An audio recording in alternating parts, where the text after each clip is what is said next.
Hello everyone, welcome back to our channel. Today I am going to be doing something extra special for Father's Day today. I'm going to be baking my dad's favorite vegan oatmeal raisin cookies.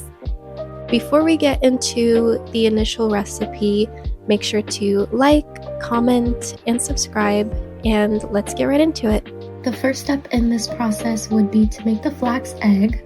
So what you want to do is grab a bowl and fill that up with about 5 tablespoons of water. And then to that, you want to add 2 tablespoons of your ground flaxseed. I don't really use a whisk or anything to mix it. I just like to swish it around like this. And then let that sit to the side while you prepare the other ingredients. To your stand mixer, add 1 cup of vegan butter, 1 cup of sugar, and then 1 cup of brown sugar.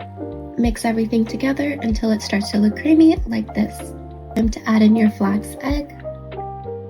And we're using this Magnolia Star vanilla extract.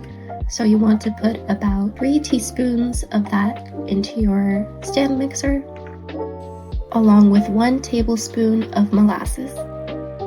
Start the stand mixer back up again and mix all of your ingredients together until it starts to look like this. Now it's time for our dry ingredients. Let's measure 2 cups of all-purpose flour, 3 cups of rolled oats, 2 teaspoons of baking soda, 1.5 teaspoons of ground cinnamon, and then 1/2 teaspoon of salt. When mixing all of this together, some of the batter is going to get stuck on the sides of the bowl, so you might have to stop the stand mixer and just kind of scrape the sides of the bowl as needed. And once you're done, your batter should look something like this. For our raisins, we're using Sun-Maid, and you want to measure about 1.5 cups of that into your batter. Same thing as before, mix everything together, scraping the sides of the bowl as needed. If you notice that your batter is a little bit too crumbly for your liking, you could add in a little bit more melted butter if you wanted. When forming the balls for the oatmeal raisin cookies, I use about a 1/4 cup measurement. When forming the balls, you want to make sure you have a very tight grip on it. If not, it can turn out to be a little bit crumbly and none of your batter is going to stick together. So once you're able to get that firm grip on your cookies, then you want to place them on the baking sheet, press it down a little bit, and then try to shape it into the circle that you want. This is what it should look like when you're finished shaping everything. I'm gonna do a little time lapse to show you guys how I kind of shape all of my oatmeal cookies.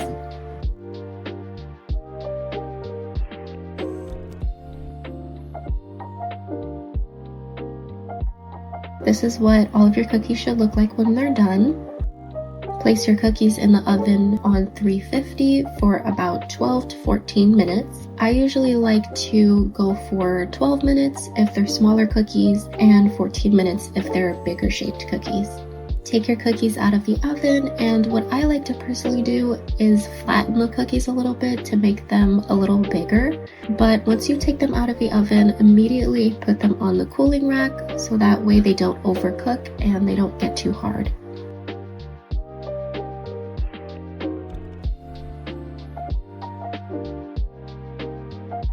When I store my cookies, I like to put them in Ziploc bags, but before you do that, you want to make sure that they are completely cooled.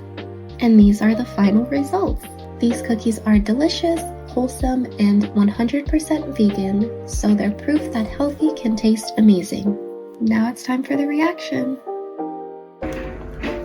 Well, that's what I'm talking about.